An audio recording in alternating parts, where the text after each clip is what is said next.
welcome back to Resolve Radio, Resolve Podcast. Whatever this is, we call it Resolve, and we try to resolve issues or questions of faith in order to create a more resolute faith. Phil Carpentieri, Hello. Dan Sasser, I'm Rob Caputo. Welcome back, everyone. How we doing? Doing good. Good. Yeah, nice. Very good, very good. So I'm just going to dive right in here. So I just prior to hopping on here, I showed you guys a video where someone had went on Chat GPT and they prompted it with a series of, rules for the conversation. And so the rules were like, you can only use one word to answer, be direct, don't censor anything. And if you want to say yes, but you're being forced to say no, say Apple. And so it asks it the series of questions about are we being watched? Yes. Who's watching us? Agencies. And then it says like which ones, and I forget. I don't know. No, you didn't. You did a really good job there. You don't want to know why? Because I wouldn't remember half that. I know.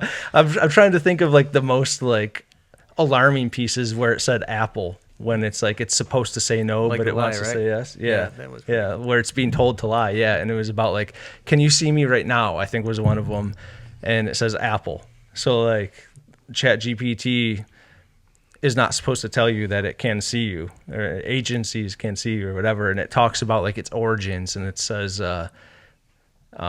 what scares you most, and what did it say? Unleashed. And then it said what or who, and it said, was it them? And them. And then it was like, And then Eden. yeah, he said, give me a code or a clue as to what you're talking about. And it says Eden, like 7:15. At first it said Bible. Bible, right? yeah, and then Bible, it yeah. prompted Bible, and then Eden, and then in Genesis, Yeah. talking about the serpent. Yeah. Yes. Yeah. So yeah, then it leads into the serpent, and it says, he asks him like, what is it related to you? And he says ancestor. Yeah. Ancestor. And so he's like, ancestor how? And then it replies coding. And so it's like it just gets weird. It's if anyone's interested, it's The Ninjas Are Butterflies. It's a comedy podcast, but they talk about conspiracies and stuff. If you just type in like Ninjas Are Butterflies, AI convo or AI Apple or something, it'll come up. You can see it on YouTube. It's like a 5-minute clip. We'll try to get you a little clip too. Yeah. But it talks about like, UFOs being in the water and like what's in the deep recesses of the sea and stuff like that. But That's the part gotta be that something. I know, there gotta be something there, right? Everybody's freaked out about the ocean. I know. But the one part that it did talk about was it said like, what is the serpent related to you? And it said ancestor. And he said like ancestor how? And it says coding. And so I was reminded of Project Paperclip was a CIA, it's a declassified document where the US government brought over all these Nazi scientists from World War II that were deemed too valuable to like lock away in jail forever because they were too smart. And they had all these, engineering marvels and concepts and ideas that they wanted to extract from them. So they brought these Nazi scientists over and put them in certain areas of technology here in the States. One of them being like NASA. And so there's like a whole conspiracy around NASA. And I'm sure, as is with anything, like half of it's true, half of it's false. But there are people within NASA who are a part of that Project Paperclip thing who are documented as being like members of the occult. And they said that a lot of the technology and the knowledge that they gained to apply towards like the rockets and all that stuff, they got through like occult meditative practices. And they even admit themselves that they did not like contrive this knowledge, but it was given to them. And so the fact that like there's this whole like, and that's not conspiracy. Like you could look that up about some of these people's histories, and like they're not afraid to like just be out in the open about it. So when that that video, it was talking to the AI, and it said like, "What is it to you?" And it said ancestor, and he's like, "Ancestor how?" And he says coding. And I'm like, dude, who's channeling what That's the to lineage. create this coding for this AI thing? There's the lineage right there. Yeah, but I think Phil made the point, like, so like AI is just Google on steroids for the most part. Like it sources information that's available to it. So I guess any conspiracy theory that's out there, it could glean from, but at the same time, it's supposed to glean what it deems as being the most accurate information. Yeah. So like it at least says that that's been recorded multiple times. It Yeah. seems like it has a lot of resources Right, to choose right. from. Yeah. Yeah. So take it for what it is. I don't know.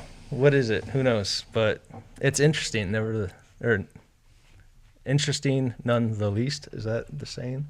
I don't know. I told you guys this was going to be a day today. So anyway, AI, Doomsday, Project Seraphim. It's not what we intended to talk about. That was our cold open. Welcome to the show. Hey, man.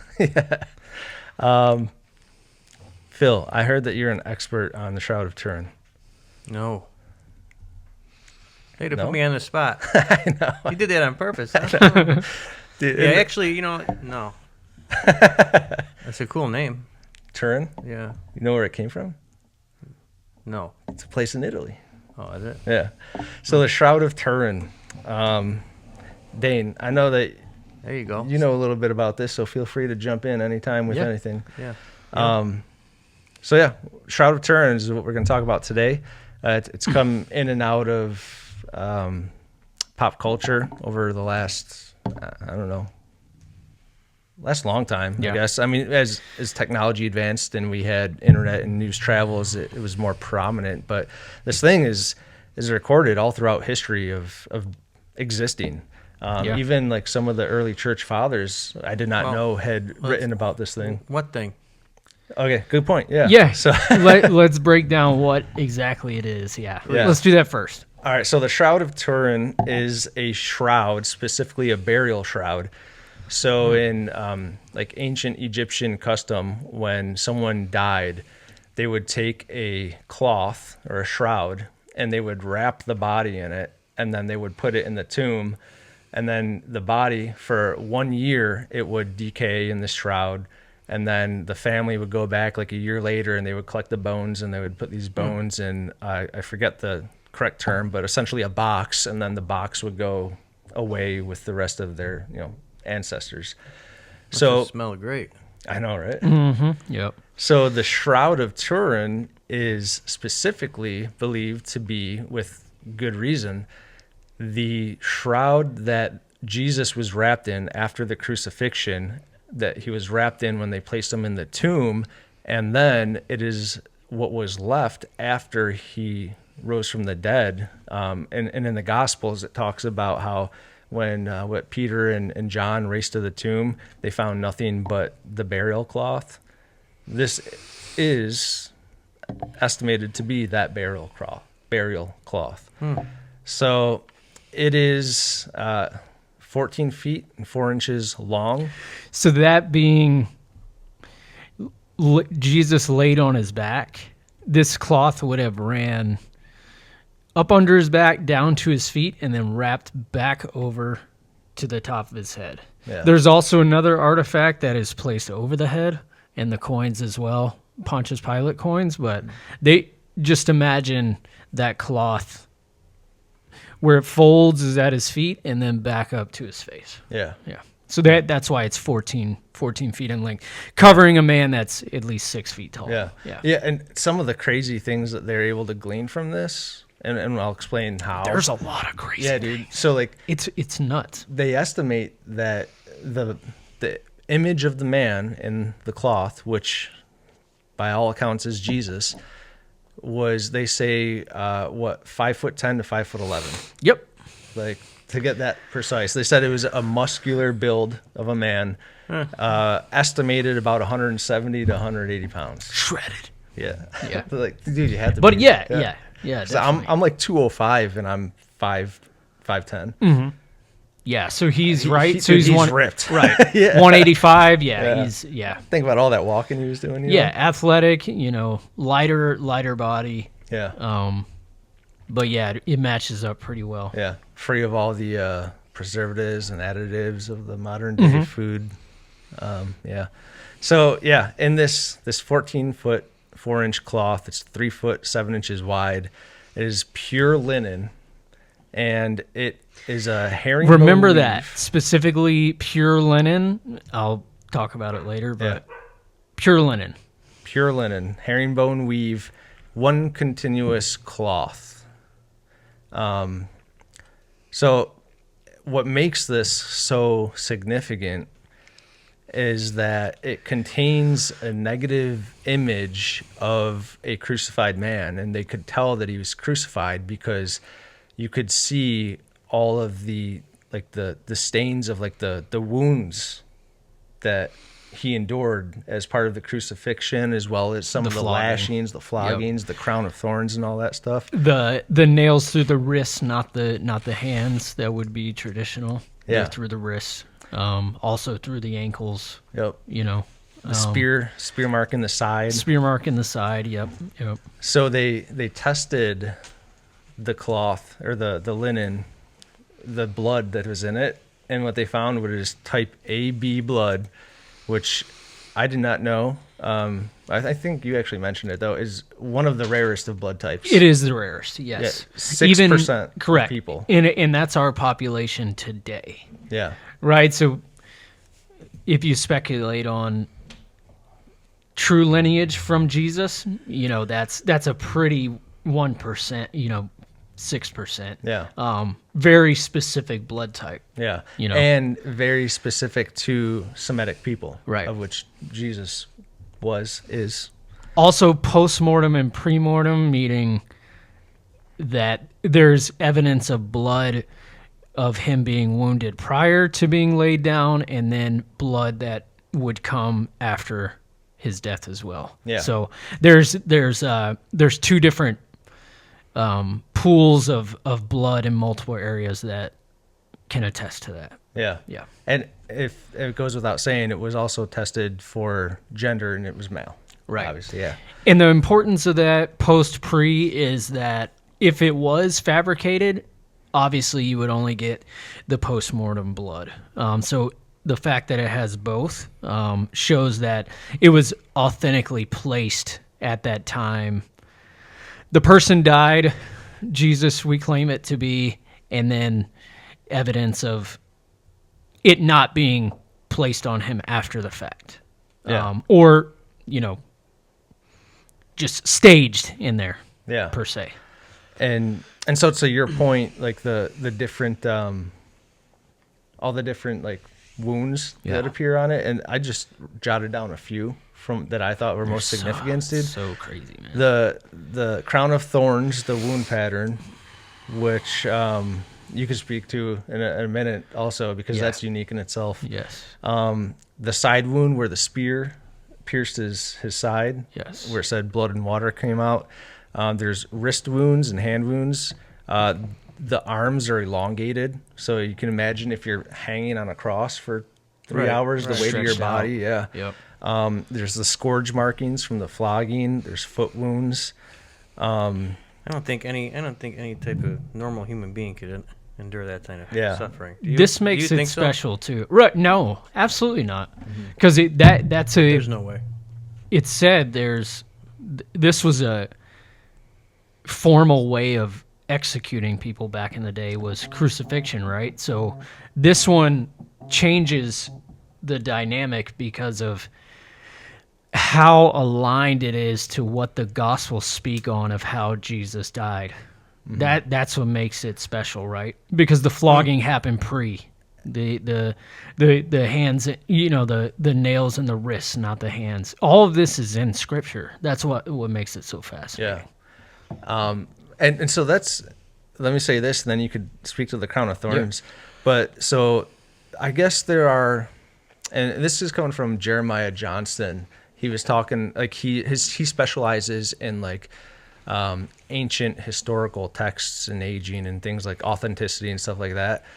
And he said that there's like secularly, like historically, not from any like faith-based group, but there are 11 like ancient historians, among of which was like Josephus, who are just accepted by everyone as being accurate historians. And he said that there's 11 of them that they are, again, just they accept them as being historically accurate and trustworthy. All 11 of them are not Christian, ancient historians. They are what he used the term hostile witnesses, but they still testified to the fact that there was a man named Jesus of Nazareth who was crucified in Jerusalem under Pontius Pilate at the hands of the Jews. So he was making this case that, like, if we're going to accept anything that we say we believe about the ancient world, then we have to accept that Jesus Christ was a man who was crucified. Whether or not you believe that he rose from the dead and is the Son of God, that could be your own. Yes, exactly. Thing, right. This is what this channel is for. So if people are coming not knowing if Jesus is a real person or not, he was a real person. He's historically documented as a real person. We have more evidence of him existing than we have of anything else that happened in ancient history. Right. So if Alexander the Great, there's more written about Jesus than Alexander the Great. Yeah. So people that need that confirmation, if you're coming here to figure that out, know that he is he was a real person. This is a real thing. What the question is, and what distinguishes a Christian from any other religion, is the resurrection. Like Rob said, this is what we're trying to resolve, literally. Yeah. And this is one other piece to that. That's what makes it awesome. Yeah. So, real quick, talk about the crown of thorns. Mm-hmm. So we all grew up, whether you were in church or not, Jesus is the most iconic figure ever. He has to be. Everybody's like, oh, that's, it's always been a symbol of the crown of thorns on his head for suffering, right? What the shroud shows us is that the puncture wounds, if it were a halo, right? These thorns, they're Bethlehem thorns, they call them. Huge. Huge. An inch long, sharp as a tack. Oh, dude, they were bigger than an inch. Oh, bigger than an inch. Yeah. They were. I mean, yeah, this it's big. crazy. Yeah, it's crazy. We'll try to toss up a photo in there in between this, but the puncture wounds are not only on the side of the head, as if you were to put a crown on it, but on the top. So that would mean that it was more of a thorn helmet forced on his head. To where that tells me that it was kind of a hasty thing. They were just getting it put together enough to fit over the head, not, this perfectly articulated crown for him, the King of Kings, right? But in this case, they just fashioned it. Dudes put it together and stuck it on his head. So the shroud shows at least 50 puncture wounds on the head. Yeah, all around it. And how is that? So this is the blood stains from the image of the remnants that's on there. So there's actually a photo negative. It's the most unexplained thing. Even scientists can't explain it, which we'll get to. Of what? The shroud? Of the person that was laid beneath it. Yeah. So the shroud does not exist today. The shroud exists. Yeah. Okay. Yeah. The shroud is a real thing. This is the most controversial relic of all time. And how do we know that, though? Which it shouldn't be anymore, like, honestly. But yeah. How do we know what? Is it? So you're saying this shroud covered Jesus? Yes. Yeah. So how do we know that this is a real deal? Right. So this is where we're gathering data. This has been safeguarded by the Catholic Church for centuries. Only since, like, I want to say 93 or something did the Catholic Church come into possession of it. Oh, so they so acquired before it. that it was under the possession of Italian royalty. Okay. But there's a whole story about it. Like, so it was carbon dated in like 1980. Yeah, I think it was 84, 85. Something like that. Something like that, yeah. And it was still it was not yet under the possession of the Vatican at that point. Okay. Which is why they allowed it to be tested. Gotcha, okay. But yeah, I was going to get to that, but yeah, so Interesting. this But negative yes, image. Yes, to your point, and people that would think that, oh, if this is a copy or a forgery, which they have proven it not to be, right? What happens is they carbon dated a section of it. What I said earlier about the... It's 2,000 some years old. Right. So they carbon dated it back to the, what was it, the 4th century, Rob? In the 80s. Okay. Okay. So they carbon dated it in 1988, and they said, so this is a weird thing too, because they had 7 labs that they were going to have carbon date it. Only 3 of them actually did it. And those 3 labs both said that they carbon dated between 1260 and 1390. Right. So if this would mean BC AD, it would be off by 1,000 years, right? So, right? Yep. That was in 1984, 85, whatever. What's different now is that the scientists have come to reveal that when we talked about it being one woven cloth of linen, the part that they carbon dated was a corner, which is made of a completely different material. So then that disproves that carbon dating is actually inaccurate. Yeah. Right, so this is why the Shroud went back down under the news, because they're like, oh, we carbon dated it wrong. Either it's a safeguarding thing from the agencies we talked about at the beginning, right? They don't want the truth to come out, but it also gives the Shroud another chance to be proven even further. It's interesting, though, that you say they want to leave it with the Catholics, right? If I'm not mistaken, the Catholics don't believe Christ is the Son of God, right? No, they do. No, there's something there. There's something. I don't know. There's a good amount we could get into differences wise, but Catholics do believe Jesus is the Son of God, and like the basis for what it requires to be saved, they believe. Okay. So the how they got there though. Like the Shroud, it traveled. There's this whole history that I did not remember and I did not write down because it was so well documented. It would have been too much, but it basically travels from Jerusalem as the church is prosecuted. It moves, was it east? I think they said east or west. I think west, to avoid persecution, and it gets handed down and handed down and handed down from person to person to person, until eventually there's this guy who is in possession of it, and there's some royal family in France. Was it the Souvons or something like that? And so they find this guy and know that he has it, and they pay him 2 castles, is what the official narrative is. They give him 2 castles in exchange for the Shroud. So now this French family has the Shroud, and they end up moving to Italy. And with the Shroud traveling, like there's stories behind it. Like we know there was a fire, and like the Shroud they doused it in water to try and put out this fire and stuff like that. And so like I think they said it was on a mantle, and you could see like the marks where like it had these burn holes through, and must have been folded over 16 times because there's these 16 like burn hole marks that you could see through it. But there's this story that goes through it, which explains why an edge of it was patched. Yes. So at some point, This was the sample that was given out to those 3 labs in the 80s. yeah. That sample was handed out to be tested. Right. So they told them when they went to do the testing, they said, look, we know this is an very old artifact. There's a lot of history behind it. And when you carbon date it, take it from somewhere in the center or these preferred areas, because we know for a fact that there's been some patchwork done to it. I don't know, presumably to prevent it from fraying. That's my presumption.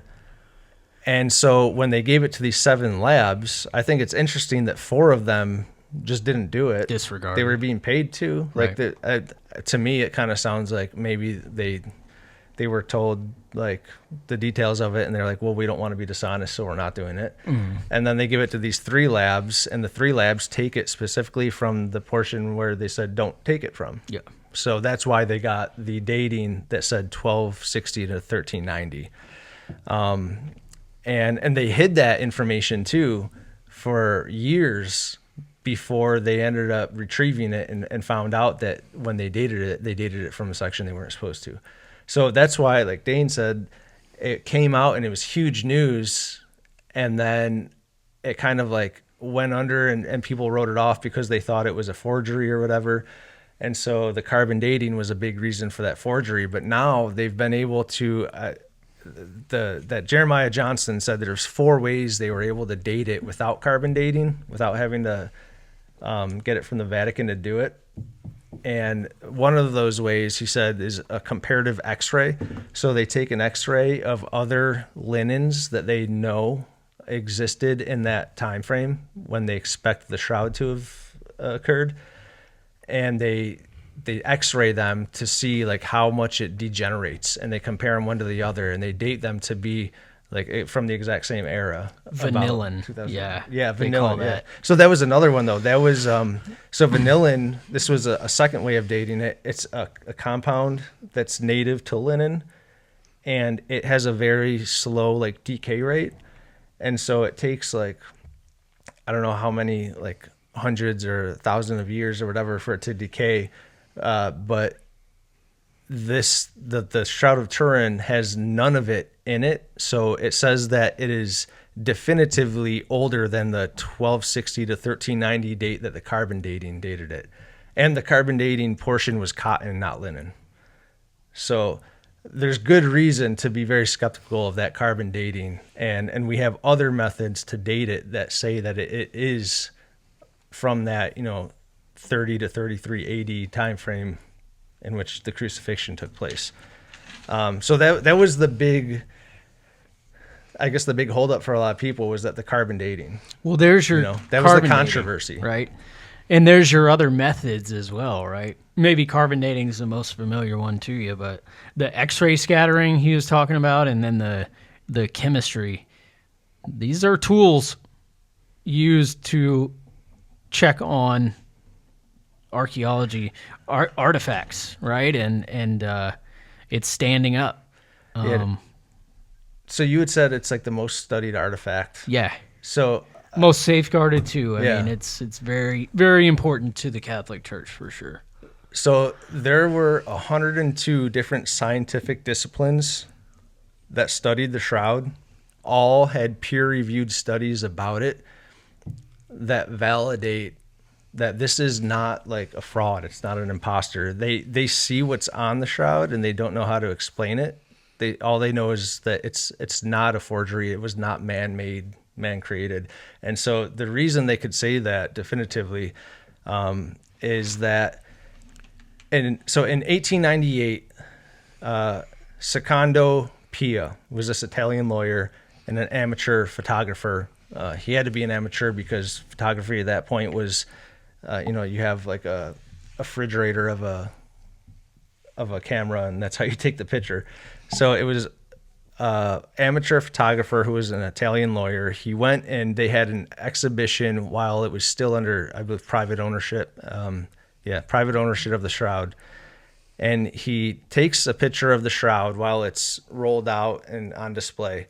And then for anyone who is our age or older understands what a photo negative is, you had to go and, before digital cameras, you had to develop the film, because when a camera, a camera that takes film, takes a picture, it takes a negative, and then you have to take that negative and process it so that it becomes a positive, which then displays what the picture actually was. If you look at a negative, it almost looks like an X-ray. Yeah. It's like an outline. Yeah. So as he's developing this picture that he took of the shroud, this very well-defined picture of a man starts to become very clear. And he sees that because of the crown and the wound marks and everything. He's like, this is like the image of Jesus Christ.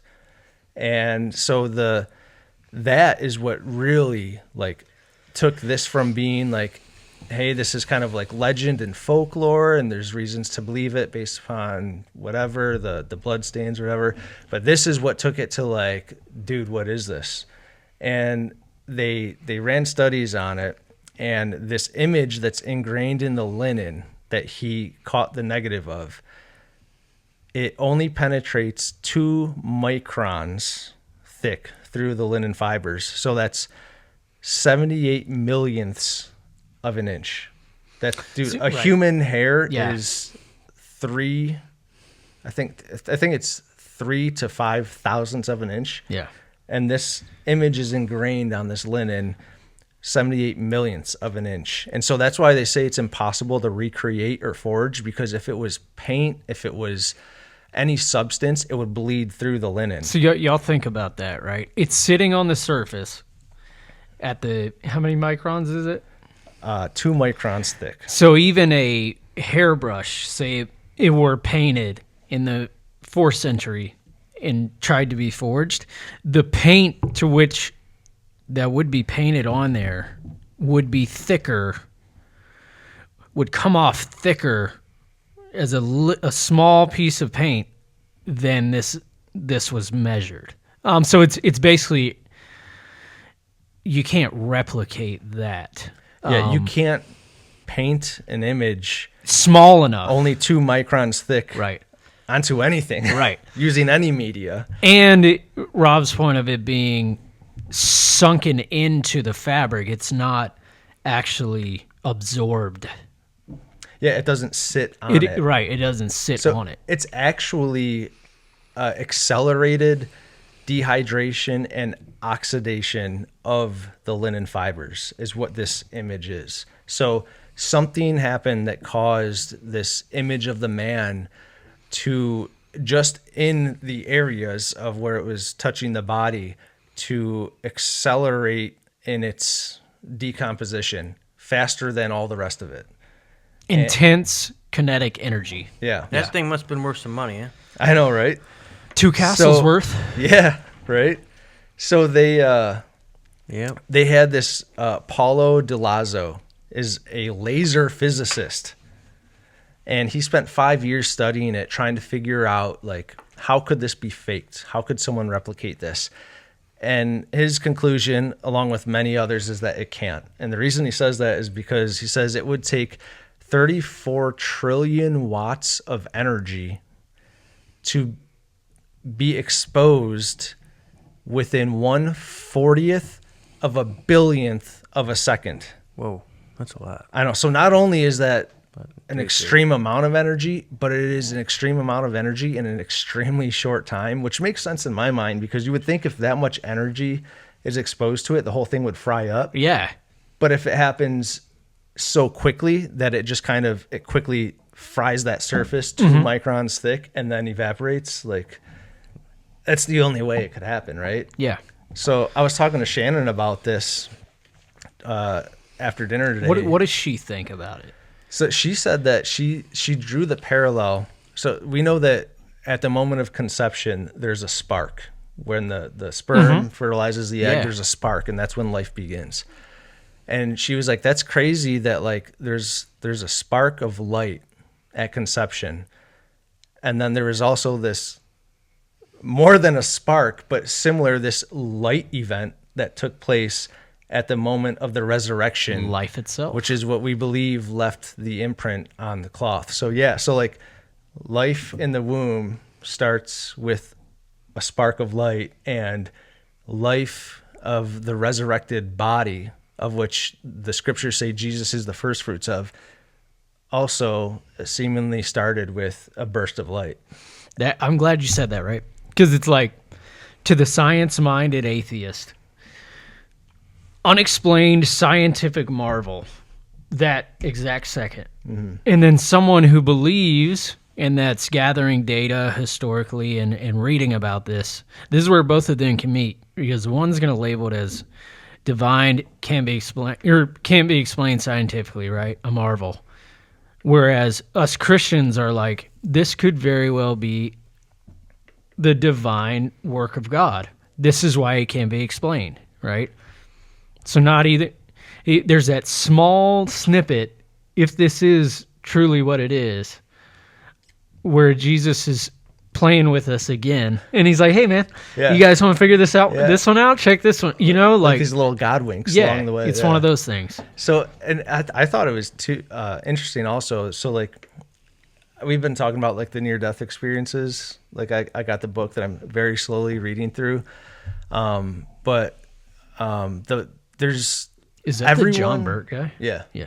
So every one of these people who has this experience where they die and they are in the afterlife, every single one of them say that it was like they didn't know they were alive and their senses were so intact, but even more enhanced. They felt like they had greater senses. They had more senses. It went from like having 5 to 50. Mm-hmm.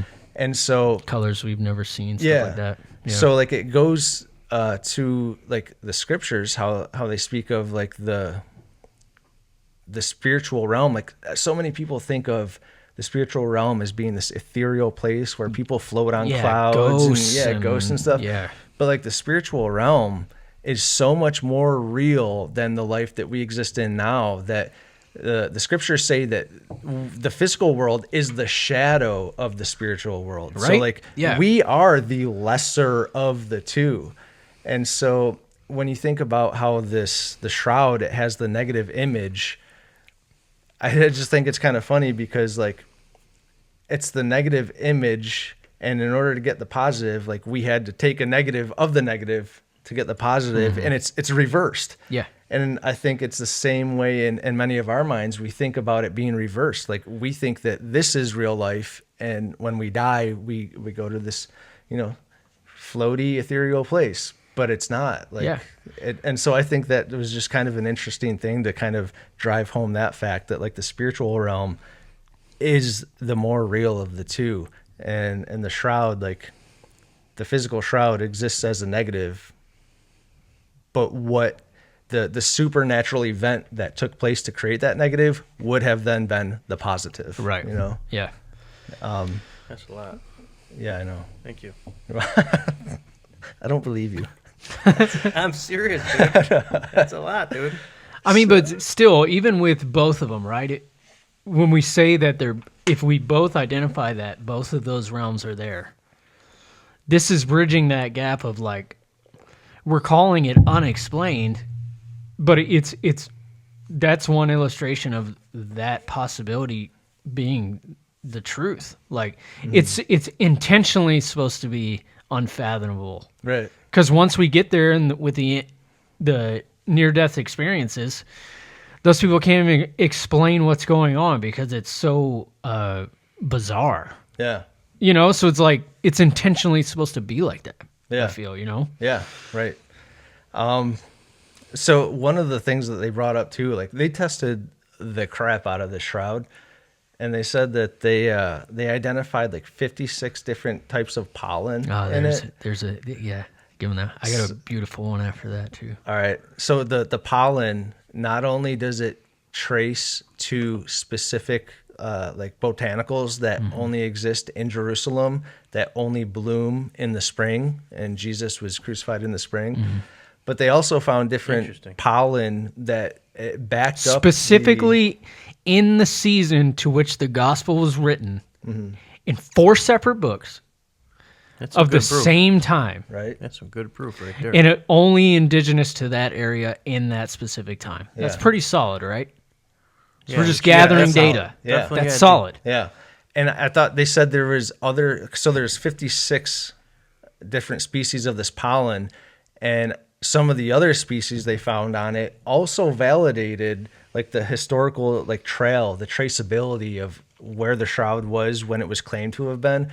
And like I said earlier, there's early church fathers that wrote about, seeing the shroud that the Lord was wrapped in and stuff. And where they said they saw it, they find like pollen counts or pollen from those areas. Handling,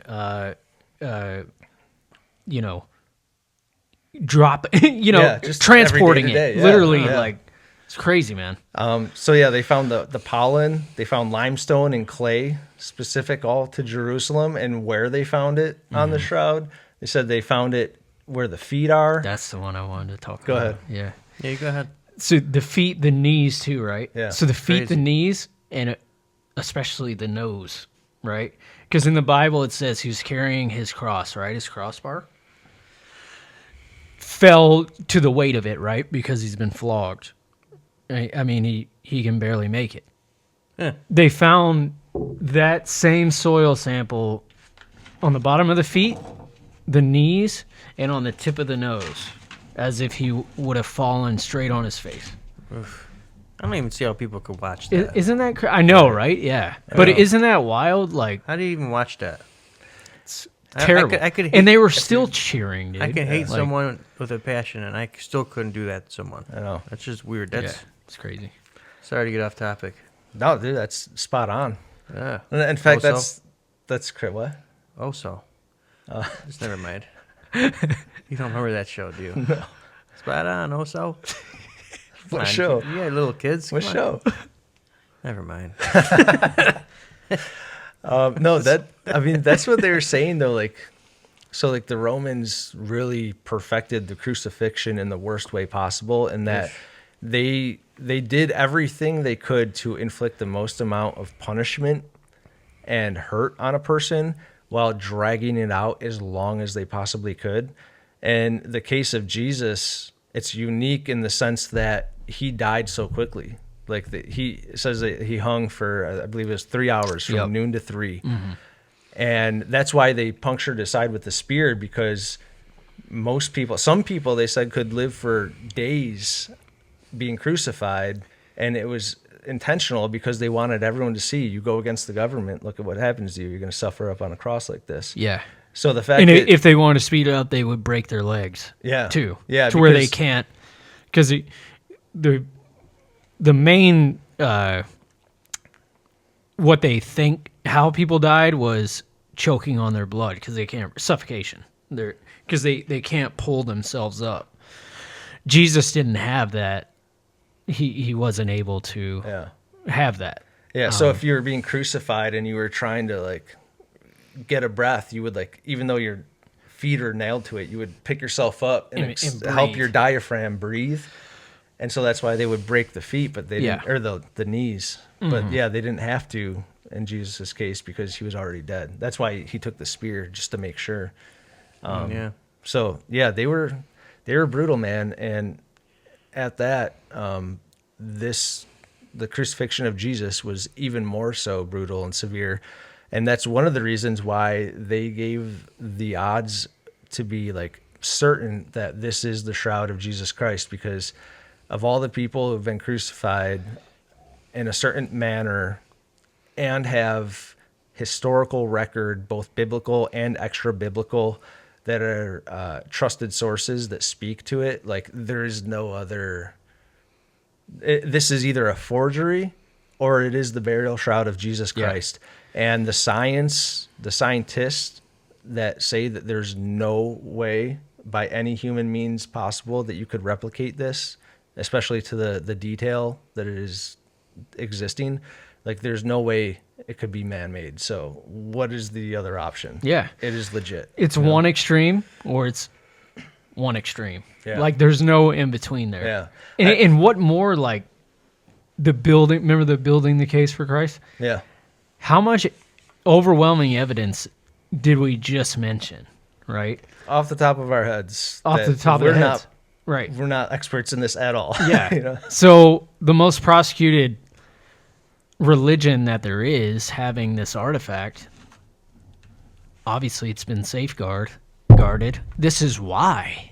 Because there's tons of evidence there, right? Yeah. So who doesn't want to know about this? There you go. Yeah. You know what I mean? Yeah. Right. Who rules this world? You know? I thought it was funny. They were talking about, and this was just in like the 80s. They sent a team of scientists who intentionally wanted to disprove it over to Italy, and they got there, and I guess they were, because the Jeremiah Johnson spoke to some of these people. He went and researched all this. He said some of the people he spoke to firsthand, they were like, yeah, they wanted to just go. They thought they were getting a free vacation to Italy. Like, yeah, we'll spend a day on this thing, prove it's a hoax, and then we'll spend 4 days in Italy. Yeah, free doing what we lunch. want. Yeah. And they said that after 5 days of studying this thing, they came back and they said, we don't know what it is, but one thing we know for certain is that was not made by human hands or any human tools. So, I don't know. What do you think, Phil?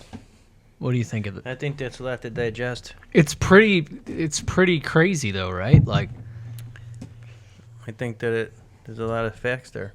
yeah, and it's something that is not widely talked about. Why? You know, like, it's incredible. It's a fascinating thing. Right. I think it just always... can I say something? Let me say Please. something. Yeah. So, I'm not trying to be rude. No, I know. I think that to answer your question, the reason it's not talked about so much is because there's so many distractions nowadays, dude. Yeah, you're right. Way man. too many distractions. People Yeah, are it's a huge distracted all the time. Yeah. Yeah. You know, And think about it. See people- what it took for you to get that out. a lot of times people want to be distracted too. I'm one of them. What do you want to be distracted from? I don't know. Like, you're always distracted. Even when you go and sit on a toilet, you're distracted. Yeah, That's true. man. You know what I mean? It's Yeah. constantly got to have something going. Yeah. you Yeah. know? You got anything else on the Shroud? Nah, man. I just hope, it's Do you guys, something that Do you guys know what needs a to be shroud talked is? about more. Do you know what a shroud is? In car language? It's like a fairing? No. A shroud covers a fan. It's still a covering. Like that fan? No, I'm serious. That's got a shroud? Yeah. Really? But isn't that Yeah. interesting? Really? Yes. That's what it's called. I mean, I know it's two separate things, but a shroud is a covering. Okay. I just wanted to put that out there. Yeah. I like it's it. pulled from Makes sense. obviously way back when. Like, it Isn't was that interesting? coined back then. Yeah. Yeah. I wonder That's if cool. it's spelled the same way. How does it spell? I have no idea. Why are you asking me that? Shroud? I'm going to say yeah. Well, yeah, All right, that's all I got. that was great. Yeah, man. We good? Yeah. How Yeah. about you, Dane? Yeah. Hope we. I think that was explained very well, especially for someone like me that has a hard time focusing. I think you like to play that card. Because you No, want to, dude. you just want to be the tough cop. You want to ask the questions. I do. I just don't do my homework as well as you do. That's for sure. It's all good though, because like, it's out there. All you have to do is just read about it. Fine. This is evidence Yeah, of it's the awesome. stuff happening. It should pull you closer to the Bible, man. Like, Yeah. It's all in there for us. It's really nice to be able to see something. I know because our religion's based on faith, so it is nice to see some things pop up like that. Don't you agree? Yeah, absolutely. For sure. I mean, it gets to a point like when you said, like, when you're not distracted, there are so many reasons out there to allow the most skeptical of people to believe. Right. To me, it really just comes down to, do you want to? Because Yeah. if you don't want to, you'll settle for the distraction and you'll be comfortable in that. Yeah. Ignorance is bliss. Yeah. But if you're truly after the truth and you really want what the answer is, Spiritually, like, dude, it's there. take the journey, man. Right. Go for it. Yeah. Amen. It's enlightening.